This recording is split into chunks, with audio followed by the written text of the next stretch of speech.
What's going on, guys? Welcome back to another video and welcome to another stimulus update. So the good news out today is that yes, there's been millions of people that have received their $1,400 stimulus checks.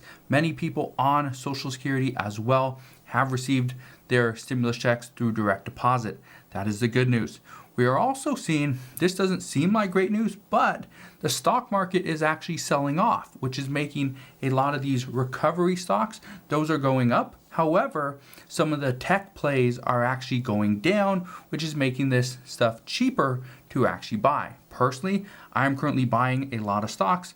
No, I'm not buying stocks with stimulus money, but if you want to, you could. The nice thing about what is going on right now is that a lot of people have some excess cash that they can go and spend. Others have the money that they can use on rent, on food, and even medication.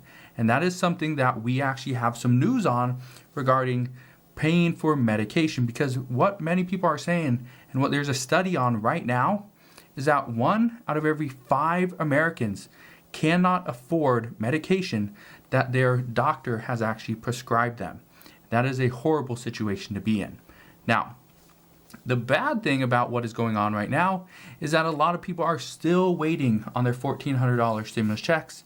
We know lawmakers are demanding answers, wondering why so many people are waiting weeks to get their stimulus check when some of these people need it now more than ever. So here's what we know. One of the biggest pieces of news out today is actually regarding Senator Joe Manchin. You may remember him. He's the guy that held up the stimulus talks in the Senate for over 10 hours simply because he wanted to see less money to go to unemployment. He wanted to add a week onto the unemployment benefits, and he still wanted to do away with some of the people that were getting the $1,400 stimulus checks. There were other things as well, but we will leave it at that. What we know is, as of today, well, Joe Manchin is back. He is back. He's in the news. He's making headlines because he's always making things interesting on the next bill. What we are hearing this afternoon is that Joe Manchin opposes the House gun safety bills, and this is pretty big, especially days after the shooting in Colorado, not long after the shooting in Atlanta or the Atlanta area. This is something that the House really wants to push through and get another gun safety bill, something a little bit more secure. They want additional background checks and they want other things as well. So we will see what happens there. But what I can tell you is Joe Manchin does support an enormous infrastructure bill. He has said, and he stated this exactly, is that Congress should do everything they possibly can to pay for this massive infrastructure bill. This means there is going to be tax increases. There's going to be tax hikes. If you make over $400,000 as a couple, you will be taxed a little bit more. So some are expecting this infrastructure bill to be right around $3 trillion. Others say it can be a little bit higher. What I can tell you right now is the $1,400 stimulus checks, what we were originally thinking, what many experts were anticipating was we could potentially see the $1,400 stimulus checks as the biggest check possible. Here's the thing. Some are saying that we could actually see a $2,000, not monthly stimulus check, even though that's what Democrats or mainly progressives are calling for. We could see a $2,000 one-time stimulus check. Now, why is that? And why? And one of the things I want you to keep in mind is that additional stimulus is coming. As to how much is going to be paid for through these tax hikes, as to how much is going to be approved by not only the House, but members in the Senate as well, and signed into law by President Biden, that's currently unknown. But what I can tell you is right now, these tax hikes and these tax increases for higher income earners and large corporations, this is going to pay for a majority of this bill, which is scary if you are a high income earner or if you run a large corporation. But for everyone else, it's perfectly fine. You're pretty much not even going to be touched, and you might get an additional stimulus check. Now, the bill that is currently being worked on right now, many lawmakers are calling for drastic changes to this in order to provide immense relief to the American people. Some are saying that right now there needs to be more done and it has to happen soon because there are still millions upon millions of Americans that are homeless, that do not have enough food to eat, that don't have enough money to put gas in their car to actually go to work, and some, they have no money whatsoever. So what we are hearing right now is more has to be done, and it needs to be done as quickly as possible. And on that note, more has to be done soon. So what does that mean? Well, we know there are 7 days left until March 31st, or technically April 1st. April 1st is not going to be an April Fool's Day.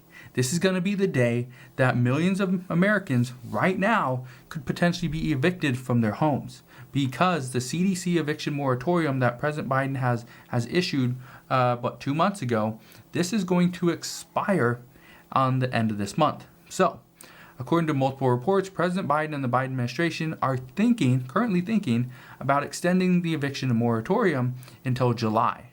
Well, they'd only have 7 more days to figure this out and do it before it expires. What we do know is lawmakers are currently saying, well, if we extend the eviction moratorium, what we have to do as well is we have to come back and provide more and better rental assistance, because right now, many tenants are trying to get renters assistance. The problem is the landlords do not want to take a cut to the amount that they're currently owed. So the landlords are saying, no, I don't want it. I will just have the tenant pay me directly. And that's creating a whole host of other issues.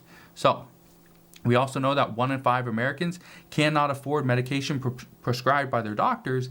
And because of this, Bernie Sanders and a couple others are trying to make medication a little bit more affordable.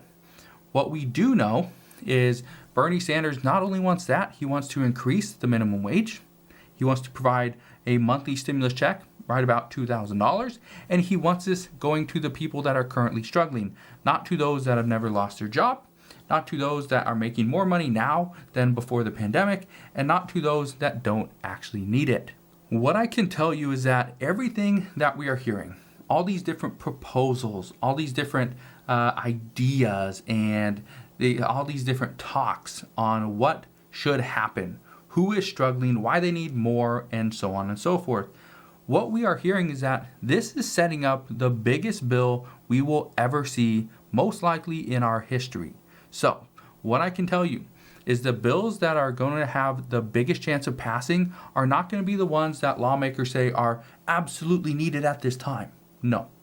What we are hearing is that Democrats believe the bills that have the highest chance of passing are going to be the ones that have the best and most views, the most eyeballs on them.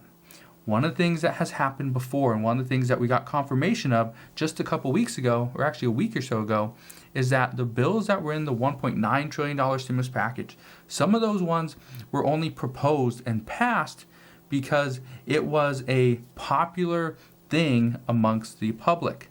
So, if you want a bill to pass, what we are currently seeing is that you need to get the public behind it. And if you can get more people talking about it, you can get a lot of calls to your representatives, from your state. If you can do that, chances are you're going to get these bills passed. So, right now we see a lot of senators and a lot of pretty much all lawmakers, representatives and senators as well. They are pretty much pushing everything through social media, trying to get you on board. Earlier today, I actually addressed a $2,000 per month stimulus check. It's called the ABC Act. It would provide $2,000 per month to every single American. It doesn't say eligible. It says every single American for the entirety of this pandemic. And then it'll be $1,000 per month for 1 year after the pandemic is over. So, what we do know is that is getting a little bit of a push. We still have student loan forgiveness that is being pushed by Senator Schumer and Senator Elizabeth Warren. We know there's obviously the $15 minimum wage. There's gun control. I could seriously go on, but I don't want to bore you with what we are seeing proposals on. You probably know this. I've said a lot of these things before. So what we know right now is the chances of a lot of these things passing at this point is actually pretty high. And here's the reason why. Even though the Democrats are trying to push the Senate to do away with the filibuster, or at least modify it in some way, what we are seeing is that right now everybody expects this next bill is going to be passed through another budget reconciliation. This means Congress is going to have to fight to get everything in there. However, and this is a big thing, is the chances of the $15 minimum wage being pulled out is very high. So because of that, if we don't get an increase in wages, how do we support the American people? Well, we do this by another stimulus check. We do this by child tax credits that are paid monthly, which the IRS is still working on. We do this by providing things like, additional rental assistance, nutrition assistance, help with schools. We do this through maybe a first-time home buyer's credit because people can't afford enough or pay enough, right? Or aren't getting paid enough to go and purchase a house. So what do? Well, I don't have enough to purchase a house. I can pay for it. I can pay the monthly payment, but I can't pay closing costs. I can't pay any fees. I can't pay for an inspection. I can't pay for an appraisal. That's just too much money. And then obviously I cannot pay, other thing, moving costs, whatever, right? And obviously the down payment, that's another thing. And so just to get into an average size home, you're probably going to need about, for a modest down payment, you're probably going to need $20,000 to $30,000. And how many people right now have $20,000 to $30,000 just sitting around? Most people don't. And it's because of that some are saying that we need to provide for those people. We need to provide for those that were hardest hit and those that actually cannot, at this time, support themselves. So what we are going to see in the probably next month or two, we're going to see Congress fighting over every little thing.